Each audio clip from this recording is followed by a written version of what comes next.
اتفاق سے اسی سوراخ سے ایک ناک برآمد ہوا اور اس نے ان کی ایڑی پہ ڈنگ مارنے شروع کیا ضرورت تھی، لیکن انہوں نے صرف اس وجہ سے ایڑی نہیں ہٹائی کہ میں نے ایڑی ہٹائی، یہ باہر آیا، میں خدا نہ کھاتا نہ اور جب اس نے کئی ڈنگ مارے، کئی بار ڈسا، تو درد کی شدت سے جب زہر پھیلنے لگا جسم میں، تو ابوبکر صدیق رضی اللہ تعالیٰ عنہ کے آنسو نکلے، جو حضور اکرم صلی اللہ علیہ وسلم کے رخسار مبارک پہ گرم گرم آنسو پڑے، حضور اکرم صلی اللہ علیہ وسلم کی آنکھ کھل گئی اور پوچھا ابوبکر کیا ہوا؟ تو دیکھا پسین و پسین برا حال، جسم نیلا پڑ گیا، تو پوچھا کہ ابوبکر یہ کیا ہوا؟ پھر ابوبکر صدیق رضی اللہ عنہ سارا واقعہ بتایا کہ اس طرح ایک صاحب نکلا، اس نے مجھے کئی بار ٹکر دیا، حضور اکرم صلی اللہ علیہ وسلم نے اپنا دہن مبارک منہ سے لعاب لے کے وہ ان کی ایڑ پہ لگایا، ہاتھ کے ہاتھ تمام زہر ختم ہوا، ابوبکر صدیق نارمل ہو گئے۔ اس کے بعد کچھ تھوڑا بہت پیریڈ بیتنے کے بعد قریش کے لوگ کھوجی کے ساتھ اس غار کے دہانے تک آ گئے اور یہاں تک ہوا کہ حضرت ابوبکر صدیق اور حضور اکرم صلی اللہ علیہ وسلم کو ان کے پاؤں دکھ رہے تھے اوپر کھڑے ہوئے۔ اسی بیچ میں اللہ کی طرف سے یہ مدد آئی، ایک مکڑی نے آ کے اس غار کے اوپر جالا مول دیا، بہت ایسا جیسے بہت پرانا جانا ہو، اور وہیں ایک دم ایک کبوتر اور ایک کبوتری کا جوڑا آیا، کبوتری نے وہاں توڑ دیے تھے، کبوتر اور کبوتری وہاں بیٹھے رہے اس جالے کے پاس، دو انڈے اس جال میں تھے، پھر انہوں نے جھانک کے دیکھا نیچے، انہیں یہ ہوا کہ اتنا پرانا جالا اور اس کے اوپر انڈے رکھے ہوئے ہیں، ایسا تو ہو نہیں سکتا کہ بنا انہیں ختم کرے کوئی اندر گھسے، اور وہ لوگ آگے بڑھ گئے۔ یہی وہ واقعہ ہے، یہی وہ ٹائم ہے جب حضرت ابوبکر صدیق کے منہ سے نکلا تھا کہ اب ہمارا کیا ہوگا۔ حضور اکرم صلی اللہ علیہ وسلم نے یہ بات کہی تھی کہ ہمارے ساتھ اللہ، ہم اکیلے نہیں ہیں۔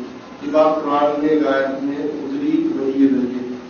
تو یہاں 3 دن گزارنے کے بعد 3 دن تک وہ عبداللہ بن ابوبکر صدیق ان کے بیٹے تھے، وہ قریش کی جو میٹنگیں ہوتی تھی ان کی تمام خبریں حضرت ابوبکر صدیق اور حضور اکرم صلی اللہ علیہ وسلم کو غار میں بجاتے رہتے تھے کہ کس طرح کے منصوبے وہ بنا رہے ہیں۔ انہوں نے اعلان کرا دیا تھا تمام مکے میں کہ 100 اونٹ سرخ ہوں حضور اکرم صلی اللہ علیہ وسلم کو پکڑ کے لانے یا قتل کرنے والے کو، اور 100 اونٹ حضرت ابوبکر صدیق رضی اللہ تعالیٰ عنہ کو پکڑ کے لانے والے یا قتل کرنے والے کو دیے جائیں۔ یہ اس ٹائم کے حساب سے بہت بڑی رقم تھی، بہت بڑا انعام تھا، جس کے لیے بہت لوگ پیچھے لگ گئے تھے اور ڈھونڈتے پھر رہے تھے کہ کس طرح سے ہم انہیں قتل کر دیں معاذ اللہ یا انہیں ساتھ لے آئیں۔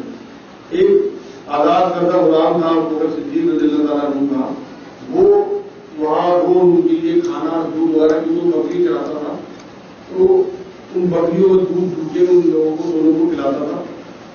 چوتھے دن 3 دن کے بعد اسی غلام کے ساتھ اسی کی رہبری میں حضور اکرم صلی اللہ علیہ وسلم اور حضرت ابوبکر صدیق اپنے اونٹوں کے ساتھ، اس نے اونٹوں کی نکیل پکڑی ہوئی تھی، پھر لے کے مسجد منورہ کی طرف چلا۔ کافی سفر کے بعد ایک جھوپڑی دکھائی تھی حضور اکرم صلی اللہ علیہ وسلم، اس جھوپڑی میں داخل ہوئے تو وہاں ایک لیڈی تھی، اس سے کہا کہ ہم بھوکے ہیں، ہمیں کچھ چھوارے اور مطلب کھانے پینے کی چیزیں اس طرح کی، شہد، دودھ، چھوارے، کوئی بھی چیز ہو تو اس نے ہمارے پاس تو اس ٹائم کوئی بھی چیز موجود ہے اور میرے جو خامد ہیں وہ یہاں ہے نہیں۔ حضور اکرم صلی اللہ علیہ وسلم نے دیکھا کہ بہت ہی مرتیل تھی بکری سائڈ میں بنی ہوئی، تو وہ حضور اکرم صلی اللہ علیہ وسلم نے اس سے کہا کہ اگر آپ ہمیں اجازت دے دو تو ہم اس کا دودھ ہی دودھ پی لیں۔ اس نے کہا کہ اس بکری کو تو بیمار ہو گئے، کئی سال ہو گئے اور یہ لازمی ہے بالکل آپ اس کی پھسلیوں کی حالت دیکھو، اس کا دودھ ہی نہیں جائے گا۔ 3-4 سال تو ہم ہو گئے دیکھتے دیکھتے، بس یہ زندہ ہے، سانس لیتی ہے، ہم اسے 4 سال سے اور موت کے انتظار میں اس لیے مر گئے۔ تو حضور اکرم صلی اللہ علیہ وسلم تم بس ہمیں اجازت دو اور باقی تو اللہ مالک ہے کہ میں اس کا دودھ دوں گا۔ آپ کی مرضی، ہم لوگ پتا ہے دودھ نہیں دیتے۔ حضور اکرم صلی اللہ علیہ وسلم کے ہاتھ مبارک ان کے گھروں کو لگے، روایتوں میں لکھا ہوا ہے کہ اتنا بڑا برتن دودھ کا بھر گیا کہ آپ لوگ تصور نہیں کر سکتے تھے۔ جو 3-4 مہمان اس عورت کے آئے انہوں نے دودھ پیا، اس عورت نے دودھ پیا، حضور اکرم صلی اللہ علیہ وسلم چھک کے دودھ پیا، ابوبکر صدیق رضی اللہ تعالیٰ عنہ کے غلام نے سب نے دودھ پیا۔ اس کے بعد بھی وہ برتن جو ہے وہ بھر کے رکھے گئے اور کچھ دودھ ساتھ گیا، حضور اکرم صلی اللہ علیہ وسلم سفر میں چلتے رہے. روایت میں آتا ہے کہ وہ بکری حضرت عمر کے زمانے تک زندہ رہی اور دودھ دیتی رہی, اتنا دودھ کہ اس علاقے میں کسی بکری نے اتنا دودھ کبھی نہیں دیا جس سے حضور اکرم صلی اللہ علیہ وسلم کے ہاتھ مبارک کھلنے لگ گئے. جب آگے اس عورت کے خامد نے یہ قصہ سنا تو اس نے فوراً وہیں, اس نے کہیں سن رکھا ہوا اس طرح سے کوئی نبی آنے والے ہیں, کلمہ پڑھا اور حضور اکرم صلی اللہ علیہ وسلم کے پیچھے نکل گیا کی طرف سے, اس سے بیعت ہونے لگا. خیر آگے حضور اکرم صلی اللہ علیہ وسلم سفر میں پڑھ رہے تھے. ایک مکے کا ہی کوئی ٹھیکیدار تھا, وہ باغ وغیرہ, سراغا نام تھا, سراغا. جب اس نے کئی لوگوں کو گھر آتے ہوئے دیکھا, ان سے پوچھا تو کہاں کیوں پھر رہا ہے؟ انہوں نے بتایا اس طرح سے 100 اونٹ کا انعام ہے, حضرت محمد صلی اللہ علیہ وسلم حضرت صدیق ہے, تو ہم ان کی تلاش میں نکلے. کئی گروہ سے ملے, اس نے یہ تو واقعی بہت بڑا انعام ہے. ان لوگوں کو اس نے ٹال دیا کہ ہاں کوئی نہیں آئے, اور پھر خود نکلا حضور اکرم صلی اللہ علیہ وسلم کے پیچھے اور گھوڑا لے کے اتنی تیز رفتار سے ان کے پیچھے گیا ہے. ایک جگہ جا کے انہیں دیکھ لیا اور دور سے آواز دی اور یہ کہا کہ اب تم دونوں پکڑے گئے, اگر تم مجھے اپنے آپ کو میرے حوالے نہیں کرتے تو میں تمہیں قتل کر دوں گا. تو حضور اکرم صلی اللہ علیہ وسلم نے اسے وہیں کھڑے کھڑے بددعا دی. اللہ رب العزت سے کہا کہ اللہ اسے نہیں پھنسا. تو اس کے گھوڑے کے دونوں پاؤں ریت میں اتنے دھس گئے تھے کہ آگے نہیں بڑھ سکتے. وہ سمجھ گیا کہ سچے نبی ہیں, وہ تڑپنے لگا پوری طرح سے اور معافی مانگنے لگا. یہ کہنے لگا کہ میں آپ کی بات کروں گا, اس پورے ریگستان میں, اس پہاڑی علاقے میں آپ کا کوئی کچھ نہیں بگاڑ سکتا, بتا مجھے یہاں سے نہیں جا سکتے. حضور اکرم صلی اللہ علیہ وسلم تو ٹھیک رہیں اور فوراً اللہ کے لائق توبہ کرنا اور اسے نجات دے دے اس پریشانی سے. فوراً ایسا ہوا کہ آس پاس سے ریل کو ہٹ گیا, اس کے گھوڑے کے سارے پہلے جو ہے باہر آ گئے اور سراغا اس ٹائم ایمان نہیں لایا تھا, لیکن اس نے جب حضور اکرم صلی اللہ علیہ وسلم سے ایمان کا وعدہ کیا تو حضور اکرم صلی اللہ علیہ وسلم نے بات کہی کہ سراغا ایک زمانہ ایسا آئے گا کہ مال غنیمت میں سونے کے کنگن آئیں گے, بدھ پہنے گا. حالانکہ سونا شریعت میں آگے مدینے میں پہنچ کے بڑی آ گئی تھی کہ مسلمان مردوں کے لیے سونا حرام تھا. اور سراغا رضی اللہ تعالیٰ عنہ بعد میں ایمان میں آ گئے تھے حضرت عمر کے زمانے میں. ایک جنگ میں واقعی مسلمانوں کو ایسی فتح ہوئی تو اس میں کسی لوگ اس کے جو بہت بڑے بڑے بادشاہ تھے وہاں, ان کے کنگن بہت موٹے موٹے کنگن سونے کے مال غنیمت میں آئے. تو حضرت عمر رضی اللہ تعالیٰ عنہ نے حضور اکرم صلی اللہ علیہ وسلم کی وہ پیشی گوئی پوری کرنے کے لیے وہ کنگن سراغا کو پہنا ہے. پھر کسی وجہ سے حضور یہ بات کہہ گئے. خیر یہ سراغا اس کے بعد واقعی کچھ لوگوں کو اس نے وہاں سے موڑا. حضور اکرم صلی اللہ علیہ وسلم کی طرف سے لوگ موڑ رہے تھے. مدینہ منورہ سے تھوڑی دور پہلے 70 لوگوں کا ایک گروپ حضور اکرم صلی اللہ علیہ وسلم اور حضرت عمر صدیق کو گھیر کے کھڑا ہو گیا اور انہیں بھی اس بات کا پتہ لگ گیا کہ ان پہ انعام ہے بہت زبردست. جب حضور اکرم صلی اللہ علیہ وسلم نے اس سے بات کی کہ میں سچا نبی ہوں اور اگر تم نے مجھے نقصان پہنچانے کی کوشش کی تو تم پورا لشکر ختم ہو جائے گا.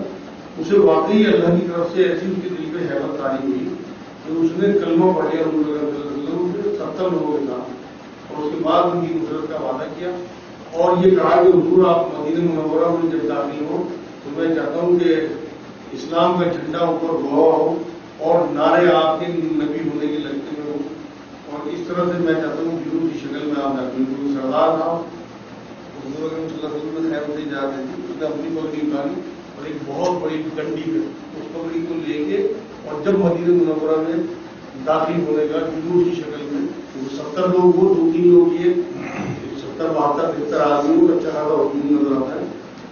مدینہ منورہ میں جو لوگ روز انتظار کر رہے تھے مدینے کے لوگ حضور اکرم صلی اللہ علیہ وسلم کا, وہ مدینے کے کنارے پہ آ کے روز انتظار کرتے تھے اس پہاڑی پہ جہاں سے مسافروں کا انتظار ہوتا تھا.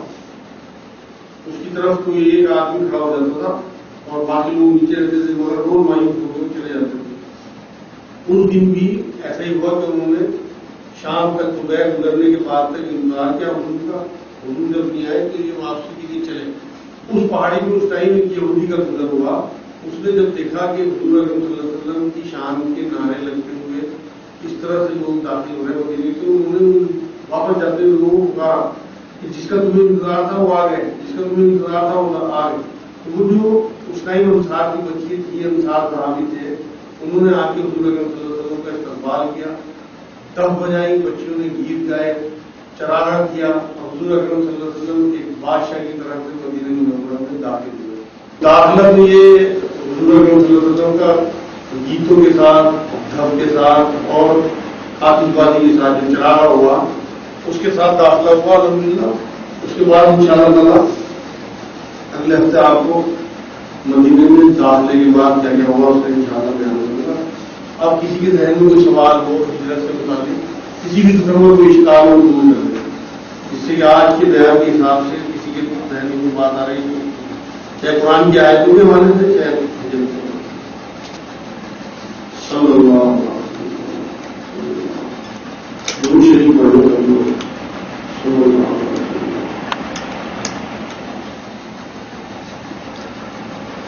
یہ سنا ہے کہ حضور پاک صلی اللہ علیہ وسلم ہوا شعبان میرا مہینہ اور رمضان مبارک اللہ.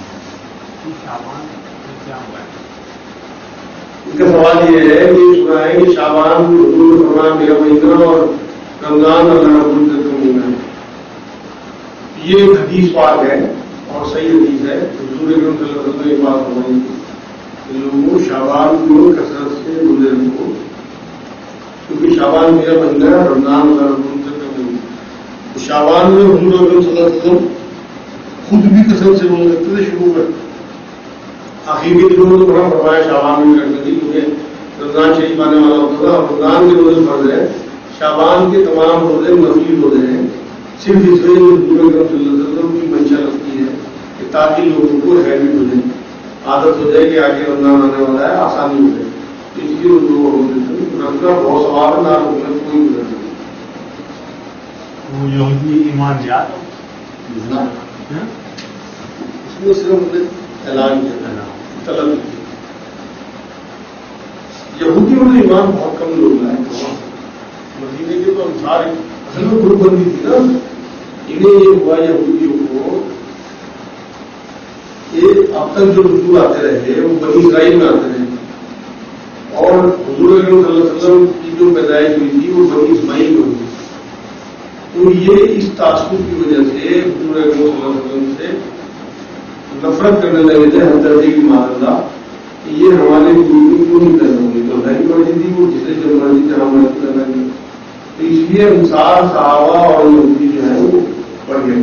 حضور اکرم صلی اللہ علیہ وسلم میں اتنی حکمت اللہ نے پڑھی تھی، انہوں نے مدینے سے پہنچتے ہی ان یہودی گروپوں سے معاہدے کر دیے. انشاءاللہ بتاؤں گا آپ کا. قرآن میں آیا کہ انسان کو مٹی سے، کالی مٹی سے، کی مٹی سے بنایا، کبھی بھی اسی مٹی سے بنائے. ان کا سوال یہ ہے کہ قرآن یہ کہتا ہے کہ انسانوں کو اللہ نے سڑی ہوئی کنکراتی مٹی سے بنایا، جیسے قرآن میں آیا تھا. تو کیا انبیاء کو بھی اسی مٹی سے بنایا؟ بالکل اسی مٹی سے بنایا. جو نبیوں کی یہاں کی زندگی ہوتی تھی، چاہے وہ آدم علیہ السلام کی 12 سال کی زندگی ہو، چاہے حضور اکرم صلی اللہ علیہ وسلم کی 65 سال کی زندگی ہو، چاہے حضرت عیسیٰ علیہ السلام کی 30-35 سال کی زندگی ہو، یہ سب انسانی شکلیں جو اللہ رب العزت نے بنی ہوتی ہیں، یہ اسی طرح سے بشر بنا کے بھیجا جیسے عام لوگ. یہ ہماری خوش نصیبی ہے کہ نبیوں کو ہماری شکل دے کے اللہ رب العزت نے اسی مٹی سے بنایا، ان کی جسم اسی مٹی میں رکھا گیا.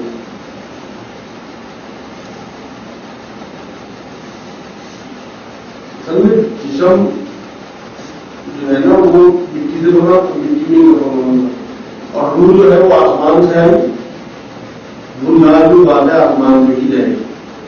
اس لیے یہ تو کنفرم بات ہے کہ انسان جو ہے وہ جن چیزوں کا مجموعہ ہے، روح اور جسم. جسم جہاں مٹی میں نہیں مل جاتا ہے کیونکہ نہیں ضرورت ہے.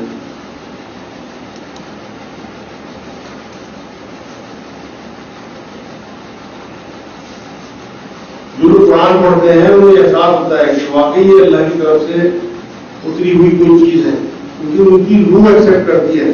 قرآن اللہ کا کلام ہے، اللہ کی طرف سے آیا ہے. اسی طرح سے وحی کہلاتی ہے جو قرآن ہے، وحی بھی اللہ کی طرف سے آئی ہے، روح بھی اللہ کی طرف سے آئی ہے. جو انسان اللہ اس میں آئی ہے، میں اس میں نے اپنی روح کی پہلے اس کا پتلا بنایا انسان کا، پھر اپنی روح، تو روح بھی اللہ کی طرف سے آئی ہے اور وہی بھی اللہ کی طرف سے آئی ہے.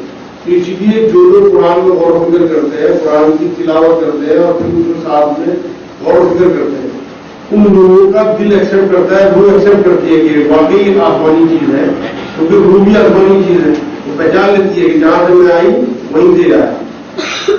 اس لیے قرآن کا جو غور و فکر ہے وہ آپ کو اندر سے ایکسپٹ کرنے لگے گا. بہت کچھ دنوں کے بعد کوئی اور بات تو نہیں کہیں گے بھائی کسی ہے. اچھا جی، اگلے ہفتے 29 تاریخ ہے انشاءاللہ، آخری ہفتہ ہے مہینے کا. انشاءاللہ ڈنر ہوگا یہاں پہ. کھانا سب لوگوں کو دعوت ہے کہ اپنے ساتھیوں لے کے کھانے کے لیے سب کی دعوت ہے بنا تکلف، کیونکہ ہم سب کا اپنا مرکز ہے یہ، اور بالکل اسی طرح سے لوگ بلائیں جیسے اپنے مہمانوں کو لاتے ہیں. کوئی تکلف نہیں، یہ نہ سوچیں کہ یہ لوگ پروگرام میں نہیں آتے کھانے کے لیے طرح ہے، یہ سب بیکار کی بات ہے. کھانا کھلانا سنت ہے دینی کاموں میں. حضور اکرم صلی اللہ علیہ وسلم سے یہ بات کئی بار ثابت ہے، میں آپ لوگوں کو بتا چکا. حضور نے جب جب دین کی دعوت دی ہے اپنے گھر والوں کو، اپنے قبیلے والوں کو، کھانا ساتھ میں ضرور دیا ہے. حضرت خدیجہ رضی اللہ تعالیٰ عنہ کھانا بنایا کرتی تھی، ان کے بچے کو دور کر کے انتظام کیا کرتے تھے، اور حضور اکرم صلی اللہ علیہ وسلم مہمان نوازی کرتے ہیں. تو اس لیے دینی کاموں اس کے بعد اسی دعوت، ہم تو بعد میں کھانا دیتے ہیں، حضور اکرم صلی اللہ علیہ وسلم پہلے کھانا کھلاتے تھے پھر دین کی بات کرتے تھے. روایت میں بات آتی ہے جتنی بھی دعوتیں حضور نے کی ہے پہلے کھانا کھلایا. تو خیر وہ تو ہمارے معاشرے کے روٹین کے حساب سے ہم چل رہے ہیں. تو کھانا حضور سے ثابت ہے، اس لیے کوئی دل میں نہ اشکال رکھیں اور نہ کوئی بالکل بے چینی رکھیں کہ ہم لوگ پروگرام نہیں جانتے کھانے کے ٹائم نہیں جانا. مجھے کئی لوگوں نے بات کی، میں کبھی کہتا بھی ہوں تو وہ یہی کہتے ہیں کہ جب پروگرام ہوتا تو وہی کھانے کا انتظام الگ ہے. مہینے میں ایک دن ہمارا روٹین میں ہے انشاءاللہ تعالیٰ، اس میں آپ میکسیمم وہ چینل پروگرام میں نام لیا اور کھانے میں لے جاؤ گے. صرف اس وجہ سے کہ ہمارے اپنے مرکز کا ڈنر ہے ماہانہ. اللہم صلی اللہ سیدنا محمد وعلی آل سیدنا محمد بارک وسلم. اے اللہ تمہارے گناہوں کو معاف فرما، یا اللہ تو رحمت فرما. یا اللہ ہم بہت چھوٹے ہیں، یا اللہ ہم بہت گناہگار ہیں. اے اللہ تو بہت بڑا ہے، غفور رحیم ہے. یا اللہ ہمارے گناہوں کو معاف کرتے. یا اللہ ہماری جو چھوٹی ہیں انہیں اپنے حساب سے اپنی شان کے مطابق قبول کرنا. یا اللہ پاک ہم ایمان والی زندگی، ایمان والی موت عطا کرنا. یا اللہ ہمیں انصاریت عطا فرما. یا اللہ ہمیں روز بننے والا بنا. یا اللہ ہمیں معافی مانگنے والا بنا. اے اللہ ہمیں معاف کرنے والا بنا. یا اللہ ہمیں درگزر والا بنا. یا اللہ حضور اکرم صلی اللہ علیہ وسلم کی سنت میں چلنے والا بنا. حضور اکرم صلی اللہ علیہ وسلم نے جن چیزوں سے پناہ مانگی ہماری پناہ قبول فرما. یا اللہ ہمیں جلن سے، حسد سے، بغض سے، کینہ سے، برائی سے ہماری حفاظت فرما. یا اللہ ہمیں غیبت سے بچا. یا اللہ ہمیں غیبت سے، امانت سے، خیانت سے، جھوٹ سے ہماری حفاظت فرما. یا اللہ ہمیں وعدہ خلافی سے بچا. یا اللہ اپنی اپنے رسول، اپنے دین، اپنی کتاب، اپنی حقوق کی محبت ہمارے دلوں میں ہو. یا اللہ ہمیں رحم دل کر دے. یا اللہ ہمیں ہمارے دلوں میں رحم پیدا فرما. یا اللہ ہم لوگوں کے کام آنے والے ہوں گے. یا اللہ ہم لوگوں کا حق دینے والے ہوں گے. یا اللہ ہم اپنا حق معاف کرنے والے ہوں گے. یا اللہ پاک ہماری تمام قوم کو سبحان ربک رب العزت عما یصفون.